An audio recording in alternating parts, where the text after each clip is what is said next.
Okay, good morning, everyone. Thank you so much for joining us for our November Clear Up the Chaos.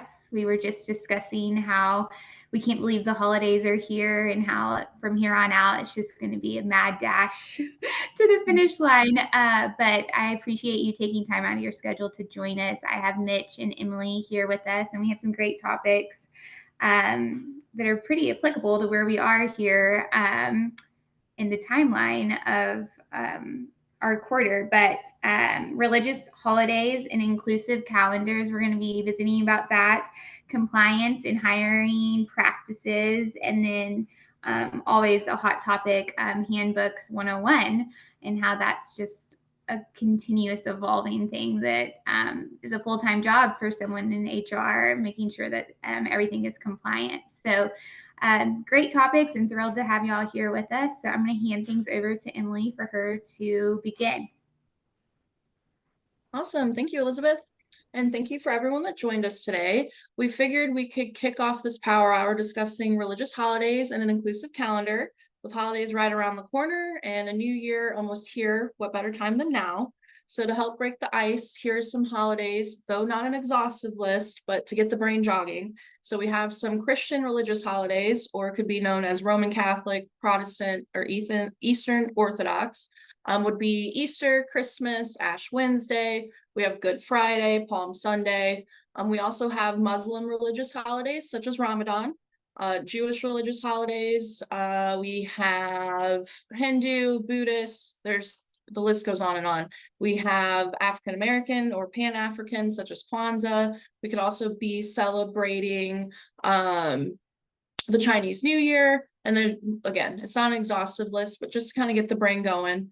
And in a professional context, it is essential for employers to consider the impact of religious observances, beliefs, and viewpoints in the workplace. Issues such as designation of holiday parties as Christmas parties, the exclusive observance of Christian holidays, or conflicts between work schedules and employees' religious practices can create challenges. Discriminatory actions such as managerial retaliation or religion-based derogatory comments further emphasize the need for employers to navigate a legal framework while fostering a welcoming and inclusive workplace. Understanding the diverse religious and non-religious perspectives of employees is crucial for creating a culture of respect and equity in the workplace. Diversity, equity, and inclusion programs, including employee training, should encompass religious differences along with other dimensions of diversity. Encouraging employees to be aware, knowledgeable, and respectful of various religious and non-religious beliefs contributes to a happier and more productive workforce, easing legal compliance for employers. Offering company holidays is just one way to stay competitive in today's market. It takes a broad, thoughtful approach to build a culture that preserves work-life balance and keeps employees motivated and engaged. In response to protests against systematic racism, many companies nationwide have taken steps to support their Black employees, such as declaring Juneteenth a paid holiday. While this gesture is commendable, diversity, equity, and inclusion experts emphasize the importance of a more comprehensive approach to building inclusive workplaces. While offering company holidays has become an employee expectation, our business is legally required to do so. There are no federal laws mandating employers shutter operations to any given day, meaning open, close, open, close. At the state level, the rules concerning holidays are decidedly more complex. Most state governments regulate which businesses can operate on Sundays or holidays. While these so-called blue laws are mostly known for restricting alcohol or car sales, they sometimes pose broader restrictions on employers. In some industries, they'll also need to pay employees time and a half. These laws, which are all meant to invoke the idea of a religious day of rest, vary widely. Even in the absence of hard federal mandate, there are compliance considerations that employers have to make for sensitive holidays. Under federal law, if the individual requests an accommodation because of a religious holiday, you must oblige them unless doing so would cause more than a minimal burden on the operations. And that could mean that it's too costly, compromises the workplace safety, decreases workplace efficiency, infringes on the rights of other employees, or it could mean that would require the employee to perform more than their share of potentially hazardous or burdensome work. Some examples of religious accommodation could include flexible scheduling, voluntary shift substitutions or swaps, job reassignments, and modifications to workplace policies or practices. On the flip side, an employer cannot force an employee to participate or not to participate in a religious activity as a condition of employment. So what diversity holidays should I consider?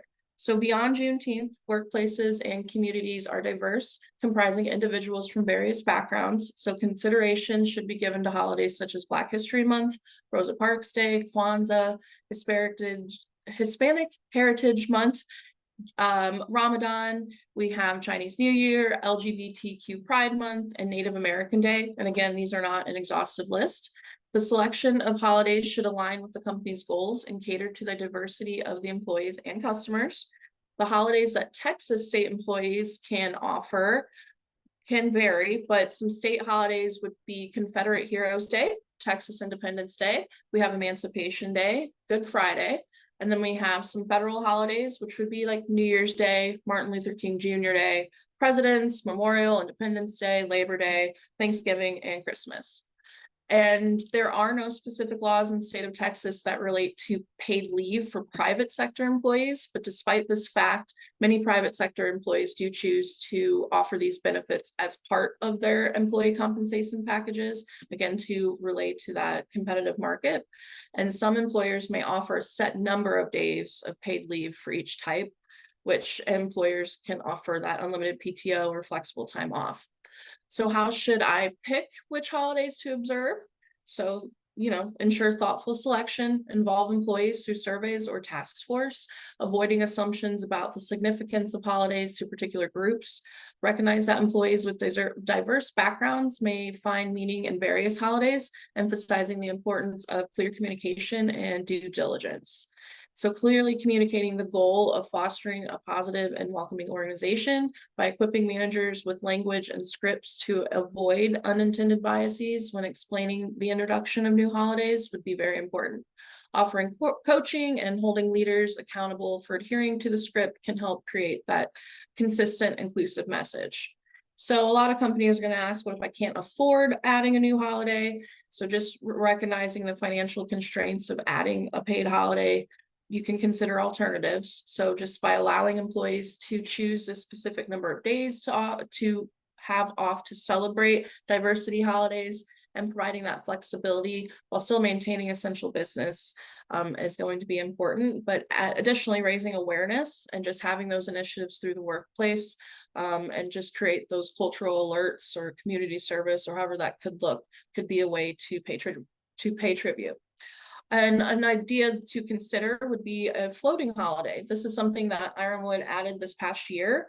So a floating holiday is a paid off day that each employee can decide when to take. So it's called floating because it floats or moves to the date when the employee takes it every year. So floating holidays are generally given in additional to the typical paid holidays that the employer provides as a benefit. Both floating holidays and PTO are forms of paid leave. However, they're used in different circumstances. So as mentioned, employees using floating holidays as their discretion or at their discretion to celebrate special occasions. And it doesn't have to be a holiday. It could be their birthday, an anniversary, or a cultural event that they believe in. But however, they don't roll over year to year. PTO, again, we kind of all know what that is, compensated time off. And employees can use it as they see fit. So time is usually measured in hours and covers absences like sick days, vacations, personal time, and unlike floating holidays, unused PTO hours can be carried over the next year depending on policies. Floating holidays are also different from paid holidays. Again, that biggest difference is going to be that the employee can take the floating holiday where they see fit, where obviously a paid holiday is going to be a specific date. A floating holiday can accommodate diverse needs and interests. Some employees use it to take the day off for a holiday that isn't part of the company's paid holidays, but it is important to them.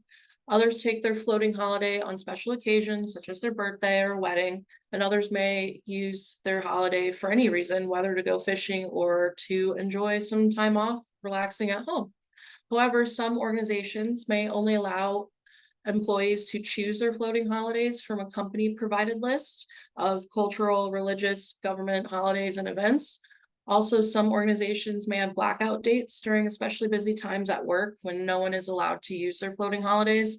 So I come from the restaurant industry, so holidays that is prime time, most companies. So we always had like blackout dates, and that floating holiday could offer that flexibility to where they could either take a day off later to celebrate what they would like to, or maybe throughout if it's something that you guys can work out together. While offering floating holidays isn't required by federal government, there are benefits. So it's going to keep business running during holiday periods. Again, rather than lose revenue, employers can offer these floating holidays to make it possible for the employees to take off.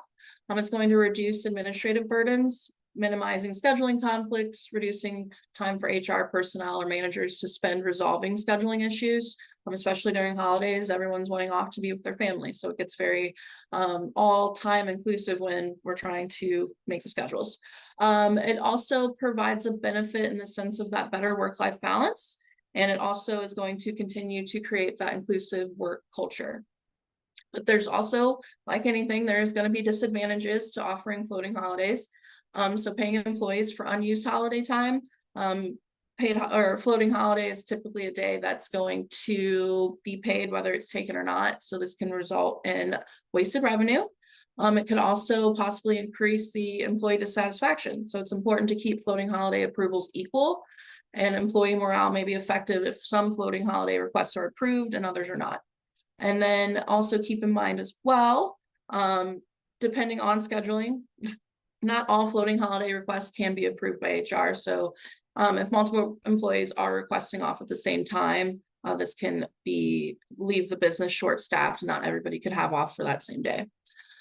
Shifting gears a bit to talk about an inclusive calendar. A DE&I calendar distinguishes itself from the typical holiday calendar by encompassing celebrations and observances from diverse global cultures and religions. It extends beyond commonly celebrated American holidays, encompassing weeks or months dedicated to underrepresented individuals and marginalized groups.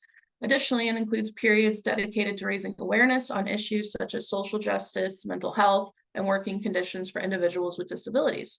In strategic planning of your company's annual calendar, it is imperative to consider not only the traditional holidays, but also significant cultural, religious, and awareness observances throughout the year. Recognizing that your workforce may encompass diverse cultural and religious perspectives, implementing a DE&I inclusive calendar can illuminate these facets, fostering awareness and sense of acceptance among these members. The importance of this initiative lies in its ability to contribute to the creation of a more inclusive workplace where employees feel understood and valued. The creation of a comprehensive DE&I calendar contributes to cultivating a more inclusive work. These observances not only enrich your company's social media content calendar, but also redefine your approach to company holidays by sharing diversity holidays alongside federal holidays on social media platform. Your company showcases a commitment to raising public awareness about the important celebrations and causes, reinforcing your dedication to inclusivity. So for example, at the end of the year, Ironwood researches all possible holidays or observances or events and creates a calendar for the year outside of just regular things that we have going on.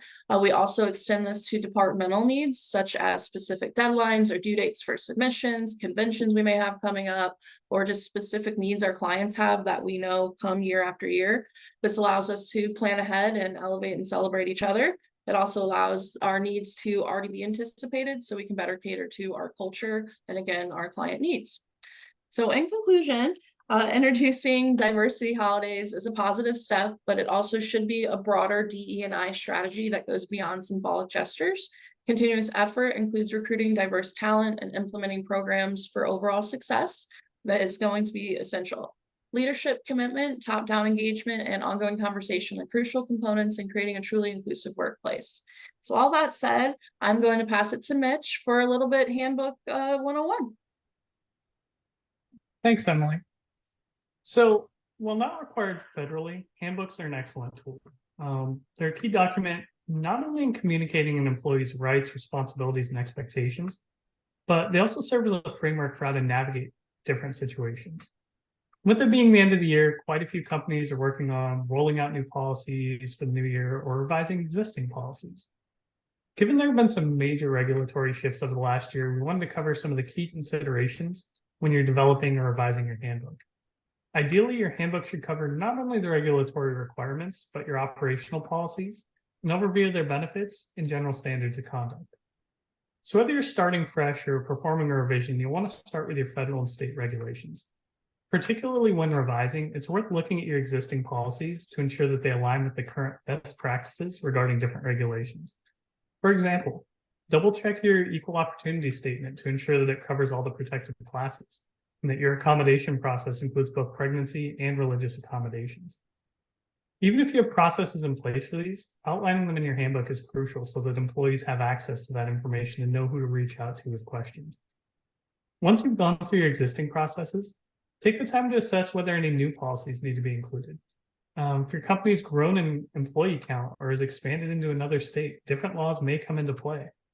As a couple of examples, the Americans with Disabilities Act, or ADA, applies once you hit 15 employees. The Age Discrimination in Employment Act, or ADEA, or Consolidated Omnibus Benefits Reconciliation Act, or COBRA, both apply at 20. And FMLA, so the Family Medical Leave Act, and the Patient Protection and Affordable Care Act, or PPACA, apply at 50 or more. Particularly for new or smaller businesses, you may not necessarily realize that you've hit these thresholds. So it's a good practice to assess that count periodically and determine if you need to add new policies to address those new laws. If you've expanded into a state with paid leave, so for example, New Mexico or Washington, you want to make sure that your existing policies are compliant. New Mexico in particular, they have a very detailed sick time policy that you need to adhere to. Washington's wasn't as bad, it's fairly straightforward. But New Mexico in particular, there's a lot of specifics that you need to make sure that you adhere to if you offer, or when you start offering sick time to comply with those. So in addition to those, there have been a couple new laws that were implemented in the last year that are worth outlining in your policies. We've covered them previously, but the Pregnant Workers Fairness Act, or PWFA, or the Providing Urgent Maternal Protections for Nursing Mothers Act, so the PUMP Act, both expanded the rights of pregnant workers and new mothers. And it's a good idea to include the process for requesting those accommodations and outlining your policies regarding lactation work. For all other states other than Montana, you also want to make sure that you have that at-will statement in there, which is just a statement outlining that the handbook is not a contract, and that their employment is at will, so the employer or the employee can end that relationship at any time. So once you've got your mandatory policies out of the way, then it's time to take a deep dive through your existing policies. Think about the situations where you've had issues with your policies previously. Maybe it was a code of conduct that wasn't clearly defined, so you lost an unemployment claim because of it. Or maybe you need to address a situation where your leave policy didn't have an end date. So that created confusion when an employee goes out on an indefinite leave of absence and there's no clear point where you're trying to end the leave and it's just dragging on and on and on. So if you can identify those pain points that you've experienced, you can then work to close those gaps and create a clear and coherent policy moving forward. There's no sense repeating the same issue twice. For your operational policies, you're going to want to outline things like employee classifications, work hours, overtime, breaks, and meals. I mean, those are pretty straightforward, but there are a couple tricky areas to address. I think the most common one that I've seen in handbooks is that 40 hours is the threshold for full-time employment. However, under the Affordable Care Act, if you're an employer that's over 50 employees, those employees that are covered need to be offered medical benefits if they work more than 30 hours per week. So while you could potentially have employees be part-time and receive medical coverage, you'll want to make sure that you're addressing that within your policy. On the topic of benefits, I've also seen companies spell out their full benefits offering in their handbooks, so they're detailing their premiums, their deductibles, all the details for the coverage of their medical, dental, and vision. While the intent to provide that information to the employees in a single place is great, it also means that anytime that plan changes or if the premium changes, now you have to revise your handbook. So it's generally recommended to provide an overview of what is offered to the employee and then leave the specific details as far as the premiums and things like that in a separate sheet that you give out when you're giving them their benefits information. Along a similar line, things like job descriptions, procedures, SOPs, things like that. If it's something that's going to change frequently or has the potential to change frequently, it's better off keeping that as a separate document and keeping the overall policies in your handbook. That said, things like PTO, vacations, sick time accruals, how to use them, things like that, that tend not to change, are worth including and detailing within your handbook. As far as your code of conduct policies, things like attendance and safety policies should be clear to the employees with regard to their expectations. Things like outlining who they should contact in the event of an absence, whether or not a text message is sufficient for calling off, or that employees need to wear PPE when they're at a job site, are fairly straightforward. However, when it comes to your disciplinary policy, be mindful of being overly restrictive. One and done disciplinary policies should be reserved for your serious offenses. So things like harassment, discrimination, threats of workplace violence. If you have it outlined that a single tardy's grounds for termination, not only do you increase the likelihood of losing good employees, it'll also make things tougher if you need to defend that termination on an unemployment claim. More and more state agencies like the Texas Workforce Commission tend to look for progressive discipline. So if you haven't caught any of the previous presentations on this, it's the process by which an employee's disciplinary record scales from more minor disciplinary or corrective actions. So you start with your verbal warning, go up to written warning, there's a written final that's delivered, and then any further violations after that point result in termination. You're going to want to detail those steps and outline when they drop off, and it'll greatly strengthen your process. Another pro tip, if you have offenses that are grounds for immediate termination, include the word immediate. There have been some instances where an employee was able to argue successfully that disciplinary action up to including termination did not address that the policy meant that they would receive a warning or would not receive a warning first. So if you have that maybe grounds for immediate termination, that'll help strengthen your defense. While you're going through and doing your revisions, it's also a good idea to take that time to implement your new policies. As you work on that policy, try to look at the situation as a whole and determine what additional aspects of the policy might be needed. So during the pandemic, many companies shifted to hybrid and remote work schedules. While some companies chose to have everybody return to the office, many are looking at making work from home a more permanent option. In doing so, there's multiple factors to consider. So whether or not a remote or hybrid schedule is available to everyone, or if it's only available to employees that have proven they can be productive. So you can implement, hey, you have to be with the company 6 months or a year before you can be considered for remote work. Remote work also opens the door to potentially a need for a relocation policy. So for example, if an employee moves to a different state, you'll need to not only consider the tax implications of that, but there are going to be new state laws and regulations that will come into play and business licensing obligations. So as such, it may be beneficial to craft a policy around relocation that requires approval. That way the company has that opportunity to research those issues, make sure that they can be compliant before the move happens. Similarly, you want to outline expectations regarding securing company property and information, childcare, care and return to company equipment, and possibly how to handle business-related expenses for work materials. So things like Post-it notes, figuring out if they are paying for it on their own and getting reimbursed, using a company expense account, how you're going to navigate that. So when you're creating those new policies, yeah, you want to address your key area that you're focused on, but you're also going to want to try and identify those potential areas that you want to address as well. So now that we've covered the basics, let's dive into some of the overall design aspects. Ideally, you're going to want to group similar policies together. At the end of the day, the handbook is intended to provide an employee with information, not send them on a scavenger hunt when they need to find that information. So if you have a section on time away from work, where you've got your bereavement policy, your voting policy, your jury duty, your medical leave of absence, your personal leave of absence, and then you have your FMLA information over here somewhere else, they're going to have a hard time finding that FMLA information.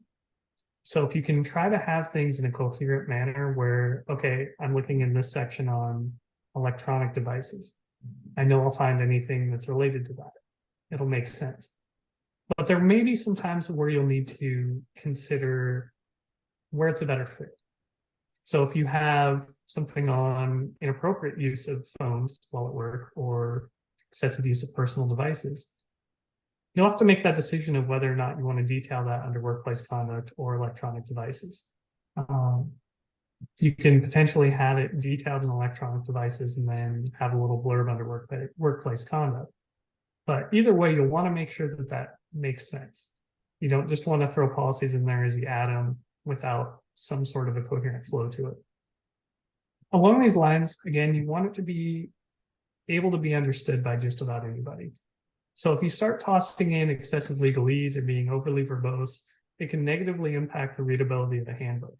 So you want to use clear language that can be understood by anyone. So when writing, another thing that I've seen fairly regularly, particularly if you're borrowing sample templates for a given policy. So let's say you go out, because there are tons of sample policies out there. Let's say you pull a work from home policy, because I covered that before. You're going to want to assess the tone. So some companies like their handbook to be more formal, so they'll use statements like, an employee is responsible for completing their own timesheet accurately, while others prefer to address the reader directly. So you are responsible for completing your timesheets accurately. Either is fine, but if you start flip-flopping between the two, it can be confusing. So you'll want to make sure that there's consistency across the board. If you want to address them directly and you're going out and splicing policies in, make sure that the way that it's written reflects the tone of the rest of the handbook. So you don't just have this one-off policy that doesn't look like it's part of the actual handbook. Along these lines, it might be worth considering using gender-neutral language to be more inclusive. So if you're using he in your handbook, consider moving to they. That way it's more reflective of the modern workforce. So when you're outlining a point of contact for something, I've also seen a few handbooks that say something like, speak to Mitch in HR with questions regarding benefits. That's great. What happens if Mitch is no longer doing benefits? Now your handbook's inaccurate and you're giving them bad information on who to reach out to.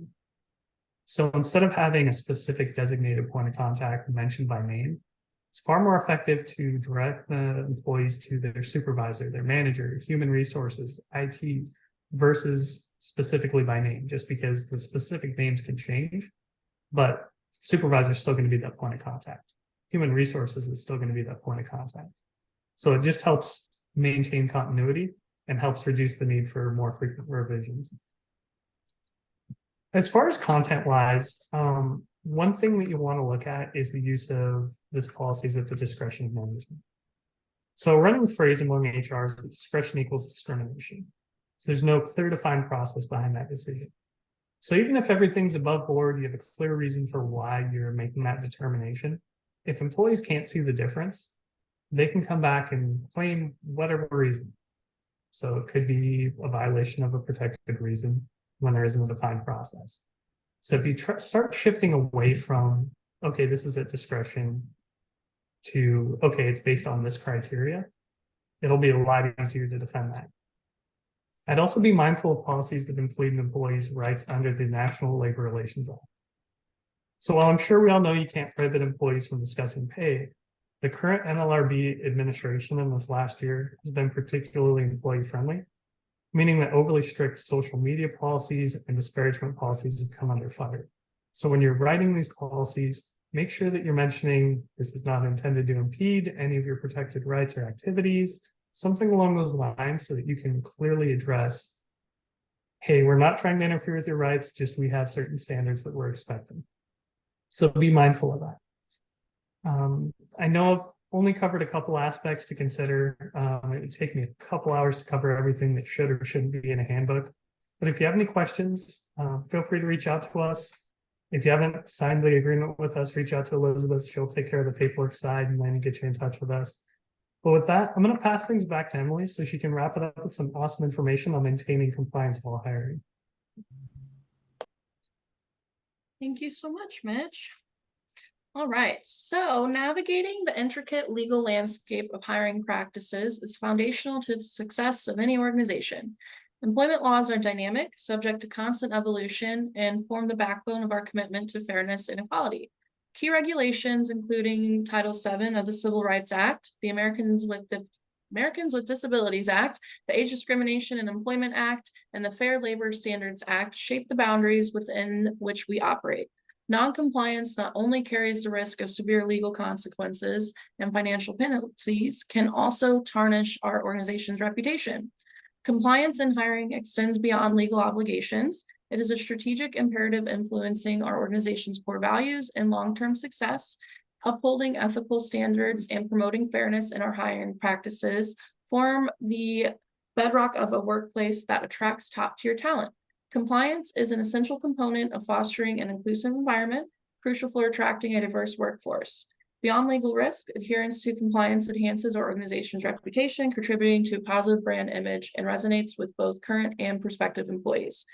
Ensuring compliance in hiring involves a multifaceted approach, focusing on key areas critical to a fair and legal recruitment process. Equal employment opportunity mandates non-discrimination based on various characteristics, while robust anti-discrimination and anti-harassment policies set the tone for a respectful workplace. Background checks, fair compensation practices, and adherence to immigration laws round out the comprehensive framework to guide our hiring practices. Adhering to best practices is crucial for organizations to stay compliant with employment laws and foster an inclusive and fair work environment. So here are some examples for best hiring and practices.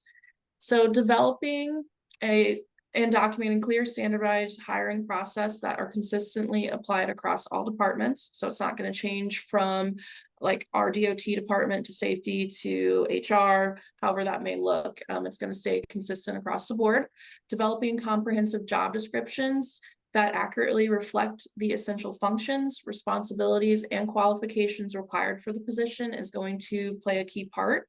Clearly articulating the skills, education, and experience necessary for success in the role will provide a detailed overview of the job's purpose within the organization and emphasize the importance on job-related criteria in the selection process. So it is important to use inclusive language in job descriptions to attract a diverse pool of candidates, avoid terms or phrases that may inadvertently discourage individuals from different backgrounds or demographics from applying. For example, replace gender-specific pronouns with neutral language and consider the potential impact of certain terms on candidates from various cultural or demographic backgrounds. Highlight the core functions of the job, emphasizing the tasks that are crucial for success. Avoid including non-essential requirements that may disproportionately exclude certain groups of candidates. Clearly distinguish between must-have qualifications and preferred qualifications to ensure a fair and inclusive assessment of applicants. Base qualifications and expectations on objective job-related criteria rather than subjective or potentially biased preferences. Ensure all requirements are directly related to the duties and responsibilities of that position. This helps in preventing unintentional discrimination and aligns with the principles of equal employment opportunity. Make job descriptions accessible to a wide variety or to a wide audience, including individuals with disabilities. Provide information on how candidates can request reasonable accommodation during the application and interview process. This ensures that individuals with diverse abilities have an equal opportunity to compete for the position. Conduct regular reviews of job descriptions to ensure they may remain current and reflective of the evolving needs of the organization. Periodically assess whether the language used is consistent with the organization's commitment to diversity, equity, and inclusion. Any updates should be made in collaboration with HR, legal, and diversity specialists to maintain compliance and fairness. Encouraging collaboration between hiring managers or HR professionals will be effective when crafting or updating job descriptions. Collect input from a diverse group of stakeholders to gain insight into the potential impact of language choices on various demographic groups. This collaborative approach fosters a collective commitment to fairness and inclusivity in recruitment processes. By incorporating these strategies into development and maintenance of job descriptions, organizations can create a foundation for a fair, transparent, and inclusive hiring process that attracts a diverse range of qualified candidates. Another good practice is just overall training and education. So conduct regular training sessions for HR professionals and hiring managers to keep them updated on relevant employment laws and changes in regulations. Include diversity and inclusion training to promote awareness and mitigate unconscious bias during the hiring process. Implementing a robust training program is imperative to keep HR professionals and hiring managers well informed about the dynamic landscape of employment laws.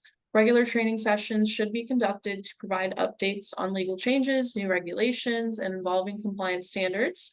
This ongoing education ensures that the hiring team remains vigilant and responsive to the latest legal requirements governing the recruitment process. You could organize targeted workshops specifically focused on legal compliance and hiring. These workshops should cover key aspects of employment laws, including anti-discrimination statutes, equal opportunity regulations, and any industry-specific guidelines. By delving into real-world scenarios and case studies, participants gain practical insights into applications into these laws within the hiring context. Integrate comprehensive diversity and inclusion training into this curriculum. This training is instrumental in fostering that inclusive workplace. Sessions should address the significance of diversity, debunk common biases, and provide practical strategies for mitigating unconscious bias throughout the hiring process. You'll want to dedicate a portion of this training specifically to unpacking unconscious bias. So explore the various forms of biases that may unconsciously influence decision-making and hiring. So equip HR professionals and hiring managers with the tools and techniques to recognize, challenge, and mitigate bias at every stage of recruitment, from resume screening to final selection. Again, incorporating interactive case studies into these training sessions will shed light on things to look for. These case studies should emulate real-world hiring scenarios, allowing participants to apply their knowledge of employment laws and diversity principles. This hands-on approach enhances the practical skills necessary to navigate complex situations and making informed, legally compliant decisions. Including training to highlight the role of emotional intelligence in the hiring process could also be another good practice.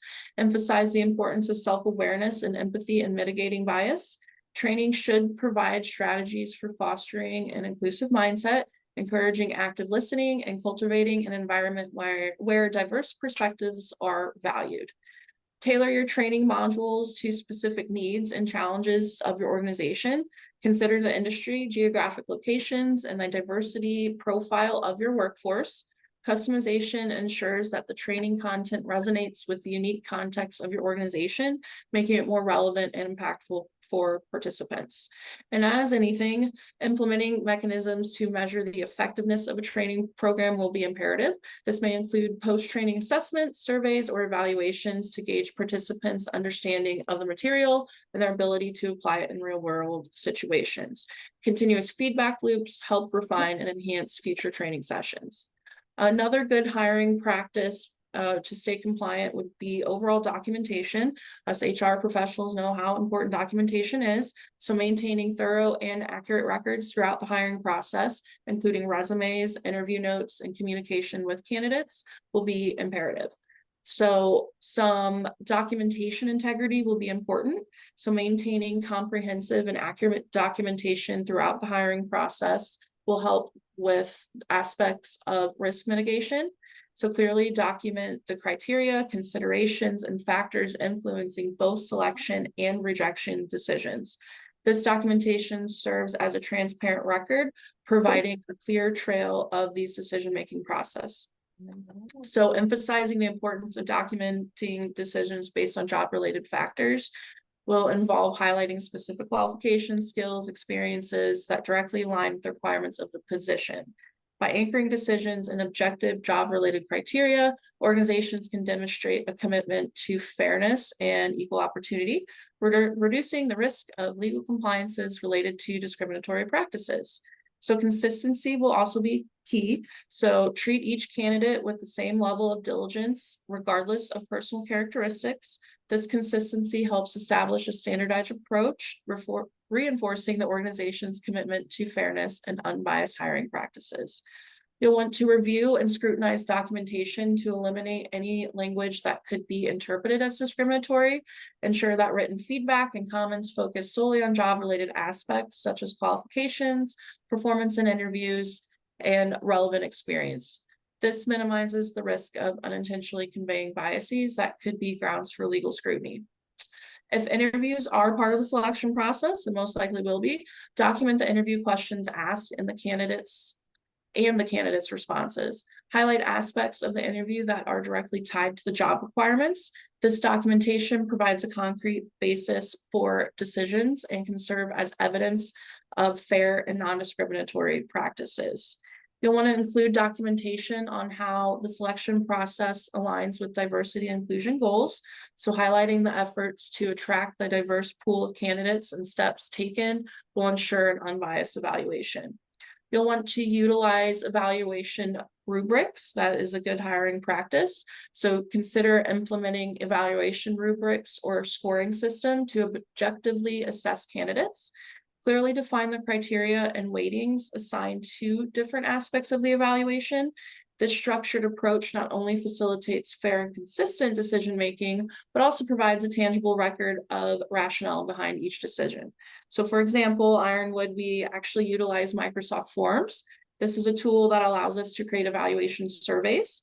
We could set it up to be anonymous if needed, but each member within the interview process receives a link to the evaluation form to fill out. The questions are rate-based, meaning on a scale of 1 to 5, and we assess each candidate's skills and qualifications as they relate to the position. At the end of the survey, there is a section on recommendation for hiring, and we do this for every interview, every phone interview, and as well as every phone interview, and we store each evaluation form with each candidate's resume and the lines of interview questions asked. Lastly, inclusion to ensure compliant documentation is to provide training to hiring managers on effective documentation practices. So equip them with skills to capture relevant information to avoid pitfalls related to biases and maintain records that stand up to legal scrutiny. Ongoing education, just like anything, reinforces the importance of documentation as a critical element to ensure compliance and minimizing legal risks. Another good practice for staying compliant with hiring practices is going to be diversity and inclusion initiatives. We've talked about this a lot today, but implementing these strategies to attract a diverse pool of candidates, such as using diverse recruitment channels and partnerships, will be a good practice to actively promote.